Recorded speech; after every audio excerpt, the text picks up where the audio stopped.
tó péye. Olùdarí ètò Acadopreneurship tó jẹ́ ètò okòwò pẹ̀lú ẹ̀kọ́ ìgbàlódé ṣàlàyé ètò náà pẹ̀lú àmúyẹ ètò ọ̀hún. Acadopreneurship òun ni lílo ẹ̀kọ́ àti ìmọ̀ tí a kọ́ nílé ìwé láti lọ máa ṣe iṣẹ́ àti òwò láti pa owó, tó yàtọ̀ sí pé ènìyàn ṣetán nílé ẹ̀kọ́ gíga pé òun tún lọ ń wáṣẹ́, òun kọ application pé òun wáṣẹ́.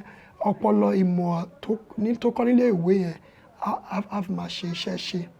Ọpọlọ, ipá àti ẹ̀kọ́ tí ènìyàn kọ́ tí ènìyàn sì ní ìfẹ́ sí láti máa ṣe láti ran ìlú lọ́wọ́ tí àwọn èèyàn á sì rí tá sanwó fún. Amòye Adémúyìwá Joshua ṣàlàyé àwọn irinṣẹ́ ténìyàn nílò láti ṣe àṣeyọrí lẹ́nu okòwò ìgbàlódé yìí. Wọ́n fi kún ọ̀nà bí ètò yìí yóò ṣe ṣèrànwọ́ fọ́rọ̀ ajé orílẹ̀-èdè Nàìjíríà. Bákan náà ni wọ́n rọ àwọn ọ̀dọ́ láti tẹpá mọ́ṣẹ́ pẹ̀lú ìmọ̀ tó múnádóko.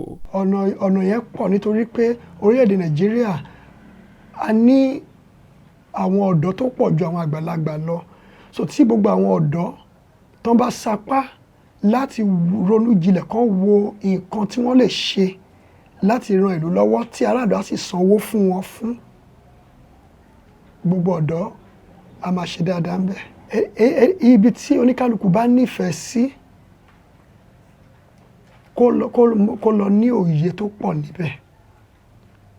Tí òye bá ti pọ̀, á lè ràn án lọ́wọ́ láti ṣe dáadáa nínú nǹkan tó nífẹ̀ẹ́ sí láti ṣe. Owó kékeré, ìgboyà àti ìtẹpámọ́ṣẹ́.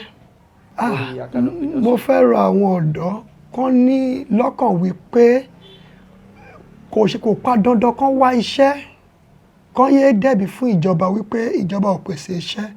Àwọn fúnra kan sapá ohun tó mọ̀ pé wọ́n lè ṣe fún ará ìlú tí ìlú á sì sanwó fún, kán mú lọ́kùnkúndùn.